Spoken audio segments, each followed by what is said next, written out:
اعوذ باللہ من الشیطان الرجیم بسم اللہ الرحمن الرحیم ما لہم بہ من علم ولا لآبائہم کبرت کلمۃ تخرج من افواہہم ان یقولون الا کذبا صدق اللہ العظیم رب اشرح لی صدری ویسر لی امری واحلل عقدۃ من لسانی یفقہوا قولی رب یسر ولا تعسر وتمم بالخیر آمین یا رب العالمین۔ آج کے لیکچر میں ہم انشاءاللہ تعالی سورۃ الکہف کی آیت نمبر 5 کو گرامیٹیکلی اینالائز کرنے کی کوشش کریں گے۔ آیت کی تلاوت ابھی آپ نے سنی، اسکرین پہ آپ کو آیت لکھی ہوئی نظر آ رہی ہے اور آیت میں آپ کو وقف کی 2 علامات نظر آ رہی ہیں، لہٰذا پہلے تو اس آیت کے حصے ہوں گے 3۔ پہلا حصہ ہوگا ما لہم بہ من علم ولا لآبائہم، دوسرا ہوگا کبرت کلمۃ تخرج من افواہہم، اور تیسرا اور آخری ہوگا ان یقولون الا کذبا۔ اب ایک ایک حصے کے حوالے سے بات کرتے ہیں۔ پہلا حصہ جو ہے ما لہم بہ من علم ولا لآبائہم، اس حصے میں ہمیں ایک واو عاطفہ تو نظر آ رہا ہے، لیکن واو عاطفہ کے بعد جو ہے وہ فعل نہیں ہے یا جملہ اسمیہ نہیں ہے، اس لیے ہم اس حصے میں مزید کوئی حصہ نہیں بنائیں گے۔ تو اس حصے کے پہلے ہم الفاظ پہ بات کریں گے۔ جیسا کہ آپ اسکرین پہ لکھا ہوا دیکھ رہے ہیں کہ ما جو ہے یہ حرف ہے، لام حرف ہے، ہم اسم ہے، با حرف ہے، جو ہی لفظ آپ کو نظر آ رہا ہے وہ بھی اسم ہے، من حرف ہے، علم اسم ہے، واو حرف ہے، لا حرف ہے، لام حرف ہے، آبا اسم ہے، اور ہم جو ہے یہ بھی اسم ہے۔ اب پہلے تو ہم نے تمام الفاظ کو حروف، اسماء اور افعال کے حساب سے دیکھ لیا، اور آپ نے نوٹ کیا ہوگا کہ اس حصے میں ایک بھی فعل نہیں ہے۔ اب تفصیل سے ہم حروف اور اسماء کی ڈیٹیل جو ہے وہ دیکھتے ہیں۔ حروف میں پہلا حرف جو ہے ما، وہ نافیہ ہے، نفی کے لیے استعمال ہوا ہے، اور لام جو ہے زبر کے ساتھ آیا ہے، اور زبر کے ساتھ آنے والا لام جو ہے یا لام تاکید ہوتا ہے یا پھر لام جارہ ہوتا ہے۔ لام جارہ اس وقت ہوتا ہے جب اس کے ساتھ ضمیر استعمال ہو، اور ضمیر بھی کون سی؟ ضمیر بھی متصل ضمیر۔ تو لام کے ساتھ جو ضمیر استعمال ہو رہی ہے ہم، وہ ضمیر متصل ہے اور مجرور متصل ہے، لہٰذا یہ لام جو ہے لام جارہ ہے۔ اگر لام جارہ کے بعد اسم استعمال ہو تو لام جارہ پر زیر آتی ہے۔ اگلا حرف جو ہے اس حصے میں وہ ہے با، یہ بھی حرف جر ہے۔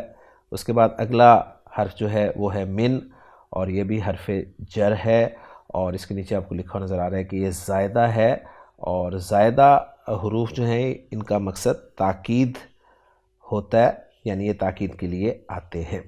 واو حرف ہے، حرف عطف ہے، لا نافیہ ہے، اور اس کے نیچے بھی آپ کو لکھا نظر آ رہا ہے کہ یہ زائدہ ہے اور تاکید کے لیے ہے۔ ایک پوائنٹ اچھی طرح نوٹ کر لیجئے کہ نفی کے بعد آپ کو واو نظر آئے، اور یعنی نفی کے بعد سے مراد ہے کہ ایک جملہ ہو، منفی جملہ ہو، اور اس کے بعد واو نظر آئے اور واو کے بعد لا ہو، تو وہ لا لازماً زائدہ ہوتا ہے اور تاکید کے لیے ہوتا ہے۔ اس کی بہت ساری ایگزامپلز آپ کو ملیں گی، جیسے سورۃ الفاتحہ میں آپ دیکھ لیں، الحمدللہ رب العالمین الرحمن الرحیم۔ آگے چلیں، آخری آیت جو ہے وہ ہے غیر المغضوب علیہم ولا الضالین۔ تو اب یہ غیر المغضوب علیہم میں غیر جو ہے نفی کے لیے استعمال ہوا ہے، اور اس کے بعد آپ دیکھ رہے ہیں واو نظر آ رہا ہے اور لا نظر آ رہا ہے، تو یہ لا جو ہے زائدہ ہے اور تاکید کے لیے استعمال ہوا ہے، اور اس لا زائدہ کا ترجمہ جو ہے وہ ناہی کے ساتھ کیا جاتا ہے۔ اور اس کی موٹی ایگزامپل آپ کو الکافرون میں ملے گی، قل یا ایھا الکافرون لا اعبد ما تعبدون ولا انتم عابدون ما اعبد ولا انا عابد ما عبدتم۔ تو دیکھیں آپ کو پہلا جملہ ملا لا اعبد ما تعبدون، منفی جملہ ہے، اس کے بعد ولا، پھر اس کے بعد اگلے جملے سے پہلے پھر ولا، پھر ولا۔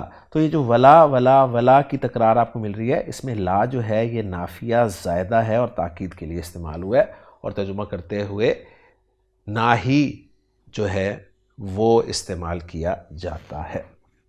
تو لا نافیہ زائدہ لتاکید کے حوالے سے میں نے کافی ساری باتیں آپ کے ساتھ شیئر کر لی۔ اگلا حرف جو ہے وہ ہے لام، زیر کے ساتھ ہے، اور یہ لام جارہ ہے کیونکہ اس کے بعد اسم ہے، تو وہ بات کنفرم ہو گئی کہ لام جارہ جب اسم کے ساتھ آتا ہے تو زیر والا ہوتا ہے، اور جب ضمیر کے ساتھ آتا ہے تو زبر والا ہوتا ہے۔ تو حروف پہ الحمدللہ بات مکمل ہو گئی ہے۔ تو اس حصے میں 7 حروف آپ کو نظر آئے ہیں۔ اب ہم اسماء کی طرف چلتے ہیں۔ اسماء میں آپ کو 2 اسم ظاہر نظر آ رہے ہیں اور 3 اسم ضمائر نظر آ رہے ہیں۔ تو اسم یا ظاہر ہوتا ہے یا ضمیر ہوتا ہے، آپ جانتے ہیں۔ تو پہلا اسم جو ہے وہ ہے اسم ضمیر ہم۔ یہ ضمیر جو ہے جمع مذکر غائب کی ضمیر ہے، ضمیر مجرور متصل، جیسا کہ آپ سکرین پہ لکھا ہوا دیکھ رہے ہیں۔ اگلا اسم جو ہے وہ بھی ضمیر ہے، اور یہ ضمیر مجرور متصل ہے، لیکن یہ واحد مذکر غائب کی ضمیر ہے، اور اس کی جو شکل اصل ہے وہ ہے ہا پیش ہو۔ ہو کو کھڑی زیر کے ساتھ اس وقت لکھتے اور پڑھتے ہیں جب ہو سے پہلے زیر ہو۔ تو یہاں پہ آپ دیکھیں گے اس حصے میں آپ کو ہو سے پہلے با نظر آ رہی تھی زیر والی، لہٰذا اس زیر کی وجہ سے اس ہو کو کھڑی زیر کے ساتھ لکھا اور پڑھا گیا۔ اور اگر اس کھڑی زیر کو ہم آگے ملا کر پڑھنا چاہتے تو پھر اس کو سیدھی زیر میں ہی لکھا اور پڑھا جاتا ہے، یہ بھی آپ الحمدللہ جانتے ہیں۔ اگلا اسم جو ہے وہ ہے علم، جو کہ آپ کو مجرور نظر آ رہا ہے، نکرہ ہے، واحد ہے اور مذکر ہے۔ اگلا لفظ جو ہے وہ ہے آبا۔ آبا جو ہے یہ جیسا کہ آپ سکرین پہ دیکھ رہے ہیں جمع مکسر ہے، اور اس کا واحد جو ہے وہ ہے اب، اور اب مذکر ہے، ظاہر بات ہے۔ آبا نکرہ ہے، پھر مجرور ہے، اور آبا ان اصل میں یہ استعمال ہوتا ہے۔ تو وزن جو ہے وہ جمع مکسر کا افعالن کا ہے، آبا ان، یعنی افعالن میں آپ ذرا تھوڑا سا غور کریں نا، تو افعالن، فا عین لام میں آپ فا کی جگہ حمزہ ڈالیں، عین کی جگہ با ڈالیں، تو یہ جو آ کی آواز آ رہی ہے نا، یہ آپ کو پتہ ہے مہموز کے قاعدے کے مطابق آ کی آواز میں تبدیل ہو جاتی ہے۔ الحمدللہ جی، اس لفظ کے حوالے سے بھی بات ہماری مکمل ہو گئی ہے۔ اب جو آخری لفظ ہے اس حصے کا وہ ہے ہم۔ اسم ہے، اسم ضمیر ہے، ضمیر مجرور متصل ہے، جمع مذکر غائب کی ضمیر ہے۔ ابھی اس سے پہلے آپ نے ہم بھی دیکھا ہے، یہ ہم اصل میں ہم ہی تھا، لیکن ہم کو ہم پڑھتے ہیں ہم 2 صورتوں میں، جب ہم سے پہلے زیر حرکت آ جائے یا ہم سے پہلے یا ساکن آ جائے۔ تو یہاں چونکہ زیر تھی اس لیے ہم نے ہم کو ہم پڑھا ہے۔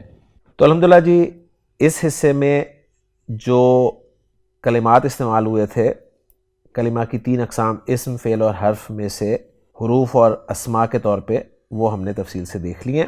اب ہم اس جملے کو جوڑ کر کچھ بنانے کی کوشش کرتے ہیں۔ تو ماں جیسا میں نے کہا نافیہ ہے، اسکرین پہ آپ لکھا دیکھ رہے ہیں۔ لہم جو ہے یہ اگر اس کو مرکب کے طور پہ لیں تو مرکب جاری ہے۔ ہمارے جو مرکبات ناقصہ ہیں، لسان القرآن کورس میں ہم نے 4 مرکبات ناقصہ پڑھے ہیں، جن میں 3 مرکبات ناقصہ جو ہیں وہ 2 اسماء کے ملنے سے بنتے ہیں، اور 1 مرکب ناقص جو ہے وہ حرف اور اسم کے ملنے سے بنتا ہے۔ تو وہ مرکب ناقص جو حرف اور اسم کے ملنے سے بنتا ہے وہ مرکب جاری ہے۔ تو یہ مرکب جاری ہے جو کہ جار اور مجرور کے ملنے سے بنتا ہے۔ تو لہم مرکب جاری ہے، بہی یہ بھی مرکب جاری ہے، من یہاں پر زائدہ ہے جیسے میں نے کہا تھا، اور علم جو ہے یہ اسم ہے۔ تو پہلے یہاں تک ہم اس کو جوڑنے کی کوشش کرتے ہیں۔ جملہ اسمیہ ہی ہم نے بنانا ہے کیونکہ فعل تو یہاں پر کوئی ہے ہی نہیں۔ جملہ اسمیہ میں آپ کو پتہ ہے 2 پارٹس ہوتے ہیں، مبتدا اور خبر، اور وہ مبتدا اور خبر اگر انا ان کے شروع میں آ جائے تو وہ انا کا اسم اور خبر بن جاتے ہیں۔ اگر ما مشابہ بلیسا یا لا مشابہ بلیسا ان کے شروع میں آ جائے تو وہ ما اور لا کا اسم اور خبر بن جاتے ہیں۔ اسی طرح لائے نفی جنس اگر شروع میں آ جائے تو وہ لائے نفی جنس کا اسم اور خبر بن جاتے ہیں۔ اسی طرح اگر کانا شروع میں آ جائے تو وہ کانا کا اسم اور کانا کی خبر بن جاتے ہیں۔ یہ جو ما مشابہ بلیسا ہوتا ہے، ہم جانتے ہیں کہ یہ لیسا کی طرح عمل کرتا ہے اور جملہ اسمیہ کے شروع میں آ کر خبر کو منسوب کرتا ہے۔ جیسے قرآن مجید میں اللہ تعالیٰ نے ارشاد فرمایا ما ھذا بشرن، تو ما ھذا بشرن میں اب ھذا کو ہم کہیں گے اسم ما اور بشرن کو کہیں گے خبر ما، پھر ما اپنے اسم اور خبر سے مل کر جملہ اسمیہ بن جائے گا۔ تو ما کا جو اثر ہے وہ ہے جملہ اسمیہ کی خبر کو منسوب کرنا۔ یہ اثر چند صورتوں میں زائل ہو جاتا ہے، یعنی کوئی صورتیں ایسی ہیں جن میں ما کا یہ اثر جو ہے یہ باقی نہیں رہتا، یعنی منسوب کرنے والا اثر باقی نہیں رہتا۔ اس میں ایک صورت یہ ہے کہ اگر ما کی خبر کو اس کے اسم پر مقدم کر دیا جائے تو پھر وہ اثر باقی نہیں رہتا۔ اور یہ ما جو ہے، میں نے آپ کو لسان القرآن کورس میں بتایا ہوا ہے کہ یہ ما حجازیہ کہلاتا ہے، اس لیے کہ اہل حجاز کی لغت کے مطابق جو ما جملہ اسمیہ میں داخل ہوتا ہے وہ خبر کو منسوب کرتا ہے، جبکہ بنو تمیم کی لغت کے مطابق جملہ اسمیہ پہ داخل ہونے والا ما جو ہے وہ غیر عاملہ ہوتا ہے، یعنی وہ عمل نہیں کرتا، وہ خبر کو منسوب نہیں کرتا۔ اگر اس کے حساب سے لیا جائے تو ما سمپل نافیہ ہے، اور اگر ما کو ہم حجازیہ کے طور پہ لیں تو ما جو ہے اس کی خبر چونکہ مقدم کر دی گئی ہے، اس لیے کہ لہم جو ہے جار مجرور کبھی بھی مبتدا نہیں بنتا۔ لہم خبر مقدم کے بعد بھی جار مجرور ہے، مرکب جاری ہے، اور اس کے بارے میں دو آراء آپ کو ملیں گی۔ ایک رائے تو یہ ہے کہ آگے جو علم آ رہا ہے نا یہ اس کے متعلق ہے، اور علم کے متعلق یہ کیوں ہے؟ اس لیے کہ علم جو ہے وہ مصدر ہے، اور ایک رائے یہ ہے کہ یہ اس علم کے لیے حال مقدم بن رہا ہے۔ حال کیسے بن رہا ہے؟ کیونکہ ہم نے پڑھا ہے کہ ذوالحال جو ہے وہ تو معرفہ ہوتا ہے اور حال نکرہ ہوتا ہے، اور یہ بات آپ کو بالکل واضح ہونی چاہیے کہ اصل میں یہ بھی جو ہے یہ حال نہیں بن رہا، یہ ایک محذوف حال کے متعلق ہو کر حال بن رہا ہے۔ جس طرح ہم الحمدللہ کی ترکیب کرتے ہوئے للہ کو خبر کہہ دیتے ہیں، اسی طرح ہم یہاں پر بھی کو حال کہہ رہے ہیں۔ یہ بات آپ کے علم میں بالکل واضح ہونی چاہیے، یعنی الحمدللہ میں اگر پوری ترکیب کریں تو ترکیب یوں کی جاتی ہے کہ الحمد مبتدا ہے، للہ جار مجرور متعلق ہے محذوف خبر کے، اور پھر وہ جو متعلق محذوف ہے نا وہ اپنے متعلق سے مل کر خبر بن رہا ہوتا ہے مبتدا کے لیے، لیکن اس اصل خبر کی غیر موجودگی میں ہم اس جار مجرور کو ہی خبر کہہ دیتے ہیں۔ تو اسی طرح یہاں بھی ہم یہ جو حال کہہ رہے ہیں نا، یہ اصل حال جو ہے وہ محذوف ہے، جو کہ اس کا متعلق ہے، اور وہ متعلق جو ہے وہ حال ہے جس کے بھی متعلق ہے۔ اب چونکہ وہ حال یہاں پر مذکور نہیں ہے تو اس کی غیر موجودگی میں ہم اس بھی کو حال کہہ رہے ہیں۔ قاعدہ ایک عربی گرامر میں یہ استعمال ہوتا ہے کہ اگر ذوالحال نکرہ ہو تو پھر حال کو اس ذوالحال پر مقدم کر دیا جاتا ہے، تو اس وجہ سے اسے ہم حال مقدم کہہ رہے ہیں، اور آسان ترکیب یہ ہے کہ آپ اسے علم کے متعلق کر لیں۔ من حرف جر زائد ہے، اور من حرف جر زائد کہاں استعمال ہوتا ہے اس کے بارے میں ہم نے تفصیل سے بات کی ہوئی ہے سورہ قاف میں، کہ من حرف جر کے زائد ہونے کے لیے کلام منفی ہونا چاہیے اور جس اسم پر وہ داخل ہو وہ نکرہ ہو۔ تو یہاں پر دونوں شرائط موجود ہے، کلام بھی منفی ہے اور علم بھی یہاں پر نکرہ ہے۔ تو من یہ زائدہ ہے، اور علم جو ہے یہاں پر اس من زائدہ کی وجہ سے مجرور تو ہے لیکن محلاً یہ مبتدا ہونے کی وجہ سے مرفوع کہیں گے۔ تو ترکیب کرتے ہوئے من کو ہم زائدہ کہہ کے گزر جائیں گے، اور علم کو ہم کہیں گے یہ لفظاً مجرور لیکن محلاً مرفوع مبتدا مؤخر، اور پھر مبتدا مؤخر اپنی خبر مقدم سے مل کر جملہ اسمیہ بن جائے گا۔ اتنا حصہ میں نے انالائز کر لیا۔ آگے واو عاطفہ ہے، لا پھر زائدہ ہے، تاکید کے لیے آیا ہے، اور لآبائہم جو ہے نا مرکب جاری جس میں جار اور مجرور ہیں، لام جارہ ہے، مجرور آبائہم ہے، اور مجرور جو ہے آبائہم یہ مضاف مضاف الیہ کا مجموعہ ہے۔ تو یہ مرکب جاری جو ہے یہ معطوف ہو جائے گا، اور اس کا جو معطوف علیہ ہے وہ لہم ہے، یعنی خبر مقدم پر یہ عطف ہے۔ تو گویا لہم جو ہے یہ معطوف علیہ ہے، لآبائہم معطوف ہے، پھر معطوف علیہ اپنے معطوف سے مل کر یہ خبر مقدم بن رہا ہے، اور علم جو ہے یہ مبتدا مؤخر ہے، اور مبتدا مؤخر اپنی خبر مقدم سے مل کر جملہ اسمیہ بن رہا ہے۔ ترجمہ کرنا چاہیں ہم اس حصے کا تو کچھ یوں ہوگا، نہیں ہے ان کے لیے اور نہ ہی ان کے آباء کے لیے بھی اس کا کوئی علم۔ اب یہ جو کوئی علم ہے میں اس نکرہ کی وجہ سے کر رہا ہوں ترجمہ، یہ ذہن میں رکھیے گا۔ تو الحمدللہ جی جو پہلا حصہ ہے وہ ہمارا گرامیٹیکلی انالائز ہو گیا۔ اب چلتے ہیں ہم دوسرے حصے کی طرف۔ دوسرا حصہ ہے کبرت کلمتن تخرج من افواہہم۔ اس حصے میں ہمیں 2 فعل نظر آ رہے ہیں، لہٰذا اس حصے کے ہم انشاءاللہ تعالیٰ 2 حصے بنا لیں گے، لیکن پہلے ہم اس حصے کے کلمات پہ بات کر لیں۔ اس میں پہلا لفظ کبرت ہے جو کہ فعل ہے، کلمتن اسم ہے، تخرجو فعل ہے، من حرف ہے، افواہ اسم ہے، ہم اسم ہے۔ اب تفصیل سے فعل، اسم اور حرف کو دیکھ لیتے ہیں۔ افعال 2 استعمال ہوئے ہیں اس حصے میں، ایک ہے کبرت اور ایک ہے تخرجو۔ تو کبرت جو ہے یہ فعل ماضی معروف واحد مؤنث غائب کا صیغہ ہے۔ کاف، با اور را اس کے حروف مادہ ہیں۔ باب کاف سے استعمال ہوتا ہے، کبرا یکبرو۔ خان صاحب نے کبرا یکبرو کبرن کے معنی لکھے ہیں معنوی لحاظ سے بڑا ہونا، پھر لکھا ہے کہ رتبے یا فضیلت میں بڑا ہونا، یا پھر بھاری یا دشوار ہونا۔ تو 2 معنی خان صاحب نے اس کے لکھے ہیں۔ اس کے بعد دوسرا فعل جو استعمال ہوا ہے اس حصے میں وہ ہے تخرجو۔ تخرجو ہے یہ فعل مضارع ہے، معروف ہے، واحد مؤنث غائب کا صیغہ ہے۔ خا، را، جیم حروف مادہ، باب نون سے استعمال ہوتا ہے۔ خرجا یخرجو خروجن، جس کے معنی باہر نکلنے کے ہوتے ہیں۔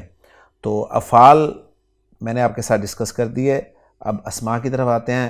اسماء میں ہمیں 2 ظاہر اسماء نظر آ رہے ہیں، جن میں ایک ہے کلمہ۔ کلمہ واحد اسم ہے، مؤنث اسم ہے، گولتا ہونے کی وجہ سے نکرہ ہے اور منصوب استعمال ہوا ہے۔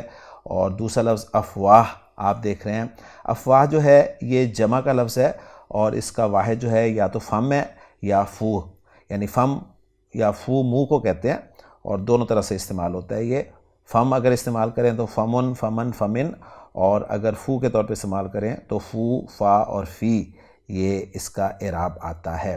تو اگر ہم فم یا فو کی بات کریں تو وہ مذکر ہے، ظاہر بات ہے، اور افواہ جو ہے یہاں پر ویسے نکرہ ہے لیکن جب اسے ہم ضمیر کے ساتھ ملا کر دیکھیں گے تو یہ معرفہ ہو جائے گا، لہٰذا میں نے مینشن کر دیا کہ مضاف الی المعرفہ ہونے کی وجہ سے یہ معرفہ ہے، ویسے یہ نکرہ ہے اور مجرور استعمال ہوا ہے کیونکہ جمع مکسر ہے، اور جمع مکسر ہم جانتے ہیں مجرور زیر کے ساتھ ہی ہوتی ہے۔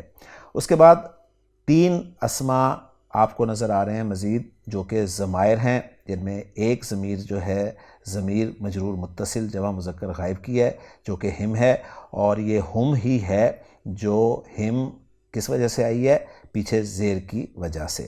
اس کے بعد کبرت فعل ماضی کا چوتھا صیغہ ہے، اور ہم جانتے ہیں کہ فعل ماضی میں پہلے اور چوتھے صیغے میں ایک ضمیر جو ہے ضمیر مرفوع متصل وہ چھپی ہوئی ہوتی ہے۔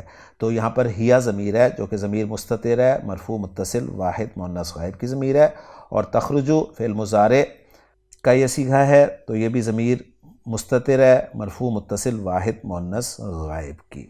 تو اسماء پہ بھی بات ہو گئی ہے۔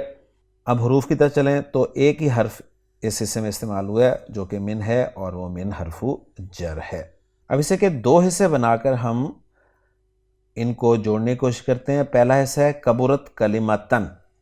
کبرت کلمتن میں کبرت فعل ہے اور فعل ماضی جیسے کہ ہم بات کر چکے ہیں چوتھا صیغہ ہے، اور جب چوتھا صیغہ آتا ہے تو اس کا فاعل جو ہے وہ آگے آ سکتا ہے، لیکن آگے ہمیں کوئی مرفوع اسم نظر نہیں آ رہا، لہٰذا کبرت کے اندر جو ہیا کی ضمیر ہے وہی اس کا فاعل ہے، اور آگے جو کلمتن ہے یہ منصوب ہے۔ کبرت یا کبرہ فعل جو ہے یہ ایک لازم فعل ہے، اس کا مفعول تو آتا نہیں ہے، تو یہ کلمتاً منصوب کیوں ہے؟ تو کلمتاً منصوب جو ہے یہ تمییز ہونے کی وجہ سے منصوب ہے۔ تو کبرت کا لفظی ترجمہ ہم کریں گے وہ بہت بڑی ہے، کس لحاظ سے؟ کلمہ کے لحاظ سے، بات کے لحاظ سے، یعنی ان کا یہ کہنا جو ہے نا، جو انہوں نے کہا ہے اتخذ اللہ ولدا، یہ بات، ان کا قول، یہ بہت بڑی بات ہے جو انہوں نے کی ہے۔ تو کبرت کلمتاً، اس طرح یہ جملہ فعلیہ ہمارا بن جائے گا۔ اور جو دوسرا جملہ ہے تخرج من افواہہم، تخرج فعل ہے اور یہ بھی چونکہ مضارع میں چوتھا صیغہ ہے تو اس کا فاعل آگے آ سکتا ہے، لیکن آگے کوئی مرفوع اسم نہیں ہے، تو ہیا ضمیر مرفوع متصل اس کا فاعل ہو جائے گا، اور من حرف جر ہے جس کا مجرور افواہ ہے، اور افواہ مضاف ہے جس کا مضاف الیہ ہم ہے۔ گویا مضاف الیہ مجرور ہوئے من حرف جر کے لیے، اور من حرف جر اپنے مجرور سے مل کر متعلق ہوا تخرجو فعل کے، اور تخرجو فعل اپنے فاعل اور اپنے متعلق سے مل کر جملہ فعلیہ ہو گیا۔ اب ان کو ہم جوڑیں گے کیسے؟ تو یہ جو تخرجو من افواہہم جملہ فعلیہ ہے نا، اس کو ہم کلمہ کی صفت بنا دیتے ہیں، کیونکہ قاعدہ ہے کہ نکرہ کے بعد اگر جار مجرور آ جائے یا جملہ آ جائے تو وہ عام طور پر اس نکرہ کے لیے صفت بنتا ہے۔ تو کلمہ نکرہ ہے، لہٰذا اس کے بعد جملہ فعلیہ جو ہے اس کو ہم صفت بنا دیں گے، اور یہ جملہ فعلیہ تخرج من افواہہم جو ہے یہ محلاً منصوب قرار دیا جائے گا، کیونکہ اس کا موصوف کلمتاً جو ہے وہ بھی منصوب ہے، اور ہم جانتے ہیں کہ جملہ جو ہے وہ مبنی ہوتا ہے اور نکرہ کے حکم میں ہوتا ہے۔ باقی جملے کو جب ہم صفت بناتے ہیں تو اس جملے میں ایک آیت کی ضمیر ضرور ہونی چاہیے جو موصوف کی طرف لوٹ رہی ہو، تو تخرج من افواہہم میں جو تخرج میں ضمیر ہے ہیا کی، وہ کلمہ کی طرف لوٹ رہی ہے، لہٰذا کنیکشن بھی ٹھیک ہو گیا۔ تو یوں ہمارا یہ حصہ جو ہے یہ بھی گرامیٹیکلی انالائز ہو گیا۔ اس کا ہم اگر اب محاورہ ترجمہ کرنا چاہیں تو کچھ یوں ہوگا کہ بہت بڑی بات ہے جو ان کے منہ سے نکلتی ہے یا نکل رہی ہے۔ اب چلتے ہیں ہم تیسرے حصے کی طرف۔ تیسرا حصہ جو ہے ان یقولون الا کذبا، 4 الفاظ پر مشتمل ہے، جس میں ان حرف ہے، یقولون فعل ہے، الا حرف ہے، کذبن اسم ہے۔ ترتیب وار دیکھیں تو پہلے حروف پر بات کریں گے۔ حروف میں پہلا حرف ان ہے جو کہ ان نافیہ ہے۔ ہم جانتے ہیں کہ ان شرطیہ بھی ہوتا ہے، اور ان شرطیہ جو ہے وہ 2 جملوں پر داخل ہوتا ہے، شرط اور جواب و شرط یا جزا پر۔ ان نافیہ کی پہچان بہت آسان ہوتی ہے، اگر آپ کو آگے الا نظر آئے تو وہ پکا ان نافیہ ہوتا ہے، تو یہ ان نافیہ ہے کیونکہ آگے ہمیں الا نظر آ رہا ہے۔ اور دوسرا حرف جو ہے اس حصے میں وہ الا ہے جو کہ حرف استثناء ہے، اور الا حرف استثناء جو ہے یہ حصر کے لیے بھی استعمال ہوتا ہے۔ افعال کی بات کریں تو ایک ہی فعل استعمال ہوا ہے اس حصے میں، اور وہ ہے یقولون۔ یقولون فعل مضارع معروف جمع مذکر غائب کا صیغہ ہے، قاف واو لام حروف مادہ ہیں، باب نون سے استعمال ہوتے ہیں، قال یقولو کہنا کے معنی میں۔ فعل چونکہ ایک ہی استعمال ہوا ہے اس پہ بات ہو گئی ہے۔ اب چلیں اسم کی طرف۔ اسم ہے کذبن جو کہ ظاہر ہمیں نظر آ رہا ہے، اور یہ کذبن جو ہے یہ نکرہ ہے، منصوب ہے، واحد ہے، مذکر ہے، اور اسم ذات کے طور پہ استعمال ہوتا ہے۔ جھوٹ اس کے معنی خان صاحب نے لکھے ہیں۔ ایک اسم اور ہمیں نظر آ رہا ہے ضمیر کے طور پہ، یقولون میں جو واو آپ کو نظر آ رہا ہے نا، وہ ضمیر مرفوع متصل ضمیر بارز ہے جمع مذکر غائب کی، وہ بھی میں نے مینشن کر دیا ہے۔ اب اس جملے کا ہم اگر اعراب دیکھنا چاہیں تو ان حرف نافیہ ہے، یقولون فعل با فاعل ہے، واو ضمیر مرفوع متصل اس کا فاعل ہے، الا حرف استثناء ہے لیکن یہاں حصر کے لیے استعمال ہوا ہے، اور کذبن جو ہے یہ یقولون کے لیے ہم مفعول بھی بنا دیں گے۔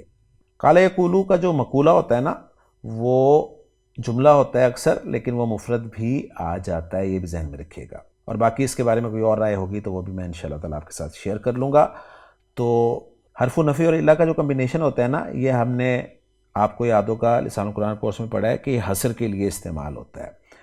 تو اس میں ہم ان کو اور الا کو اگر اگنور کریں تو یقولون کذبن ہمارا جملہ بچے گا، یعنی وہ جھوٹ کہہ رہے ہیں یا جھوٹ کہتے ہیں۔ اور حصر کیسے پیدا کریں گے؟ یعنی وہ جھوٹ ہی کہہ رہے ہیں، اور لفظی ترجمہ کرنا چاہیں تو یہ ہوگا نہیں وہ کہہ رہے مگر ایک جھوٹ، یا نہیں وہ کہہ رہے مگر بڑا جھوٹ۔ تو اس طرح سے کذبن کو ہم نکرہ کے طور پر ٹرانسلیٹ کر سکتے ہیں۔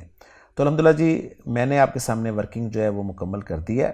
اب علماء کی ورکنگ کو ذرا دیکھ لیتے ہیں۔ علماء کی ورکنگ میں سب سے پہلے میں محمود صافی صاحب کی ورکنگ کو ہی آپ کے ساتھ شیئر کرنے لگا ہوں۔ محمود صافی صاحب نے ما کو نافیہ قرار دیا ہے، لہم کو لہو کی مثل متعلق بھی خبر مقدم قرار دیا ہے، بھی کو فی کے مثل متعلق حال قرار دیا ہے علم سے، من کو انہوں نے حرف جر زائد قرار دیا ہے، اور علم کے بارے میں انہوں نے لکھا ہے کہ یہ مجرور ہے لفظاً اور مرفوع ہے محلاً مبتدا مؤخر۔ تو یہاں تک تو بات ہماری میچ ہو گئی۔ واؤ کو عاطفہ قرار دیا ہے، لا کو زائدہ للتاکید نفی قرار دیا ہے، یہاں تک بھی ٹھیک ہو گیا۔ لآبائہم معطوف علی الجار لہم، یعنی اس کا عطف انہوں نے لہم پہ کیا ہے، یہ بھی ٹھیک ہو گیا۔ اس کے بعد کبرت کے بارے میں وہ لکھ رہے ہیں کہ یہ فعل ماضی ہے اور ضم کے لیے اس کو بنایا گیا ہے. یعنی آپ کو یاد ہوگا کہ فعل مدح و ضم ہم نے لسان القرآن کورس میں پڑھے تھے، جو کہ نعمہ مدح کے لیے اور بیسا ضم کے لیے، مذمت کے لیے استعمال ہوتا ہے.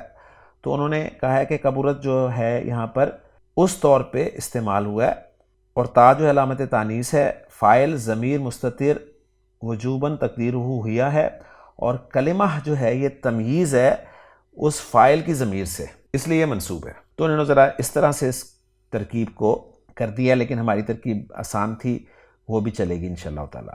اس کے بعد تخرجو مضارع مرفوع قرار دیا ہے اور کہا کہ ہیا اس کا فاعل ہے. من افواہہم جار و مجرور متعلق بتخرجو ہے، اور ان حرف نفی ہے. یقولون مثل یعملون ہے، الا ادات حصر ہے، اور کذباً مفعول بھی ہے، منصوب ہے. اور اس کے بارے میں ایک رائے وہ لکھ رہے ہیں کہ یہ مفعول مطلق بھی ہو سکتا ہے، نائب عن المصدر فہو صفتہ ای قولا کذبا، یعنی اس کو مفعول مطلق بھی مانا جا سکتا ہے. یعنی یہ تھا ان یقولون الا قولا کذبا، تو قولا جو ہے مفعول مطلق وہ محذوف تھا، اس کی صفت کذبا جو ہے وہ یہاں پر نظر آ رہی ہے. تو یہ مختلف آراء آپ کے سامنے آ گئی ہیں. مصافی صاحب نے جو جملوں کے اعراب کیے ہیں وہ بھی نظر ڈال لیجئے. کہہ رہے ہیں کہ ما لہم بہ من علم، یہ لا محل لہا استئناف بیانی ہے. کبورت والا لا محل لہا استئنافیہ ہے. تخرج فی محل نصب نعت ہے، کلمہ کی صفت ہے یعنی. اور یقولون لا محل لہا تعلیلیہ ہے. تو یہ جملوں کے اعراب کے حوالے سے آراء ہیں محمود صافی صاحب کی. ما لہم بہ من علم ولا لآبائہم کو جملہ مستانفہ بھی ہم کہہ سکتے ہیں. کبرت کلمۃ تخرج من افواہہم، یہ جملہ بھی مستانفہ ہم کہہ سکتے ہیں. اور ان یقولون الا کذبا، اس کو بھی ہم جملہ مستانفہ کہہ سکتے ہیں. تو ہم 3 جملہ مستانفہ بھی بنا سکتے ہیں، اور یہ بھی ایک رائے موجود ہے جو کہ آپ سکرین پہ دیکھ رہے ہیں، جو ورکنگ میں آپ کے ساتھ شیئر کر رہا ہوں. لیں جی، اب رہ گیا اس آیت کا ترجمہ، تو وہ ترجمہ میں آپ کے ساتھ شیئر کرتا ہوں. اس آیت کا ترجمہ یعنی پوری آیت کا ترجمہ کچھ یوں کیا گیا ہے کہ ما لہم بہ من علم ولا لآبائہم، نہ انہیں اس کا کوئی علم ہے اور نہ ان کے باپ دادا کو. کبرت کلمتاً، بولنے میں بڑی ہے، تخرج من افواہہم، جو ان کے منہوں سے نکلتی ہے. ان یقولون الا کذبا، وہ سراسر جھوٹ کے سوا کچھ نہیں کہتے. تو یہ جو سراسر جھوٹ ہے نا، اس کذباً کے نکرہ کی وجہ سے ترجمہ کیا گیا. تو الحمدللہ جی، آج کے لیکچر میں سورۃ الکہف کی آیت نمبر 5 بہت تفصیل سے ہم نے گرامیٹیکلی انالائز کر لی ہے. انشاءاللہ تعالیٰ اگلے لیکچر میں اگلی آیت کے ساتھ آپ سے ملاقات ہوگی. سبحانک اللہم و بحمدک، اشہد ان لا الہ الا انت، استغفرک و اتوب الیک.